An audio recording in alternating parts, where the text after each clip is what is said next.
How do you think it feels to be a Christian and to just watch everything you care about be destroyed? Like, how do you think it feels to be Charlie Kirk and know that you've lost the culture war? The culture war has been so thoroughly lost by conservatives that in essentially any medium, whether it be film, television shows, music, whatever, if you're even remotely bigoted against trans people, it's going to be a major issue for your publication, you know? Like, the bigotry, casual bigotry that would have been acceptable just 20 years ago is massively unacceptable today. They have lost. God is dead. Everything they cared about is burning to the ground. I wonder how that feels, you know?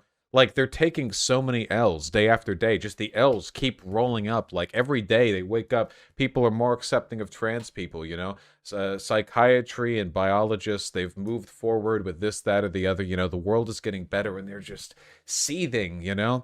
Sarah Palin said earlier, you know, eventually enough is enough. Something's got to wake us up. They've been saying that for a century, you know?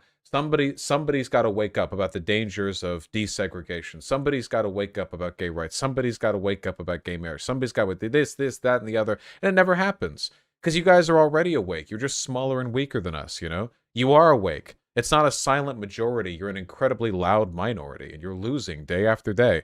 TPUSA's main goal is to try to bring over, like, conservative kids or whatever. The issue is that, like, the rural-urban divide has kicked up massively, you know? Almost every major city in the United States is overwhelmingly Democrat, and that's for a number of reasons, you know, higher average level of education, more racial diversity, stuff like that. The problem is, like, listen, no hate to the rural folks, but you fucks don't make TV shows. TV shows are complicated. You got to make them in cities, buddy. The issue is, like, pretty much the media production and basically all high-end cultural artifacts are gatekept behind urban civic participation. TV shows, movies, music, video games overwhelmingly are made by disproportionately progressive people, you know?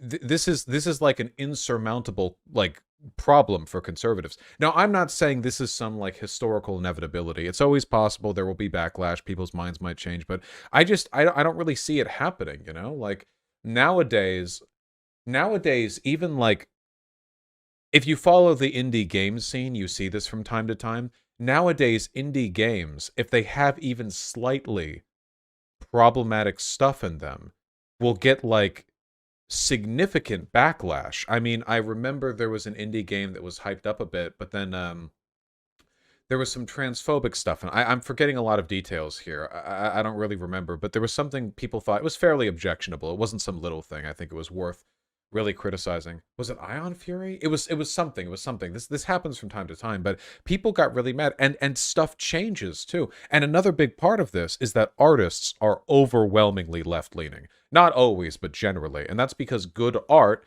requires forethought, introspection, and a lot of other characteristics conservatism explicitly. Empathy, yeah. Empathy for the human experience, you know?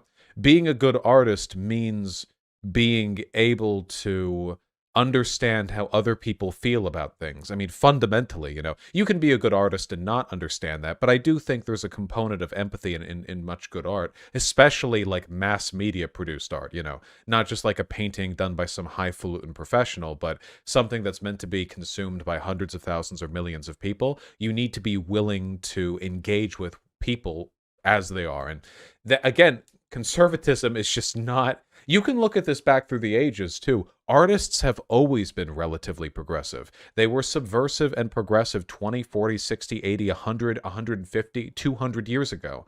Always has the art world been, at least in part, of the zenith of progressive thought, which is one of the reasons why historically conservative or fascist regimes have always cracked down on artistic degeneracy. You know, they want to censor the art.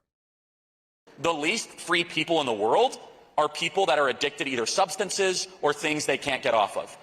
They do whatever they want to do whenever they want to do it, and they wish they.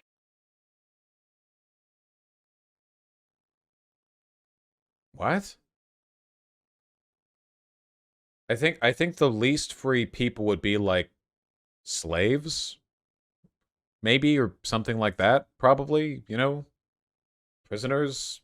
What they're doing right now is what Charlie Kirk is doing is, and this is a very common authoritarian line, they're defining freedom as virtue because it means they can take away your real freedoms while promising you an adherence to virtue.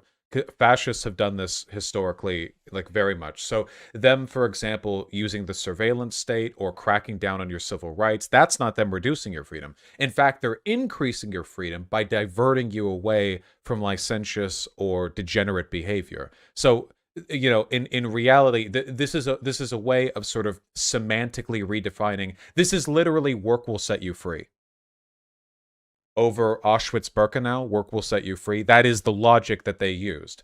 Essentially, that, you know, service to the state, which is virtuous in the Nazi mindset, is freedom, and that, you know, the meaningful reduction of your freedoms, you know, the enslavement, the imprisonment, the concentration camps, that's just you know, that's a circumstantial. If anything, you're being helped. And don't conservatives use that logic all the time? In fact, I remember, and we saw this, when the Taliban took over Afghanistan, they rounded up the opium addicts and they put them in these hellish, like, torture prison cells to try to get them sober again. And there were conservatives defending this, saying that all the torture and arrest and unfair treatment and whatever in the world, you know, it's fine because it's in the service of virtue, which is to get them off the drugs. So everything to that end is worthwhile, you know.